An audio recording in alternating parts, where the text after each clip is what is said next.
Sir உங்க name? Senthil. Senthil sir, என்ன பண்ணிட்டு இருக்கீங்க? பிசினஸ் பண்ணிட்டு இருக்கீங்க. அப்ப கண்டிப்பா உங்ககிட்ட இந்த கேள்வியை நான் கேட்பேன். பிசினஸ்னா அதுல கண்டிப்பா இன்வெஸ்ட்மெண்ட்ன்றது ரொம்ப முக்கியம். அதுக்கு நீங்க இந்த பெரிய பணத்தை ஒன்று இன்வெஸ்ட் பண்ணிருப்பீங்க இல்லையா?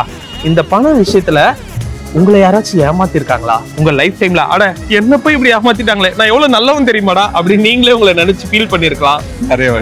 நிறைய வாட்டியா?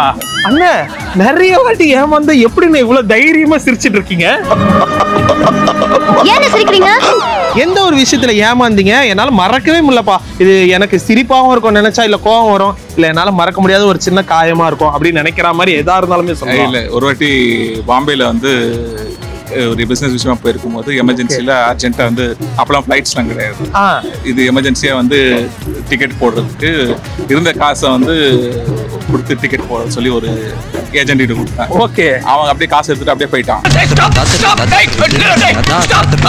கையில காசு இல்லாம எதுவும் இல்லாம அப்புறம் கட்சியில அன்ரிசர்வ்ல வந்து எப்படி பொழைச்சுக்குவேன். ஃபர்ஸ்ட் கிளாஸ் ஏசி டிக்கெட்டா போடுறேன் சார், நல்லா பர்த்ல படுத்துக்கிட்டே போலாம் சார், 2 டபுள் பெட்ஷீட் தருவாங்க சார்னு சொல்லி சார் கிட்ட டிக்கெட் போறோன்னு ஒருத்தர் சொல்லி வாங்கிட்டு எனக்கு தெரிஞ்சு அவன் அப்படி போயிருப்பான். மாட்டாமலா போயிடுவான். யாரு ஐயா அன்ரிசர்வ்ல இடிக்குதுங்க.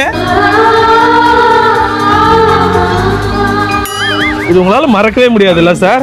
இப்படியே ஏமாத்துறதுக்குலாம் மக்கள் இருக்காங்க. Super sir, super sir. நம்ம ஷோக்கு மக்கள் கிட்ட நீங்க அவேரா இருக்கணும் பண விஷயத்துல அப்படின்னு நீங்க சொல்லணும்னா ஒரு விஷயத்த சொல்லலாம் சார். அவேரா இருக்கணும்னா கஷ்டப்பட்டு சம்பாதிக்கிறீங்க, அது வந்து எவ்வளோ சம்பாதிக்கிறது எவ்வளோ முக்கியமோ அதுக்கு ஏற்றபடி அதை பத்திரமா பார்த்துக்கிறதும் அதோட ரொம்ப முக்கியம்.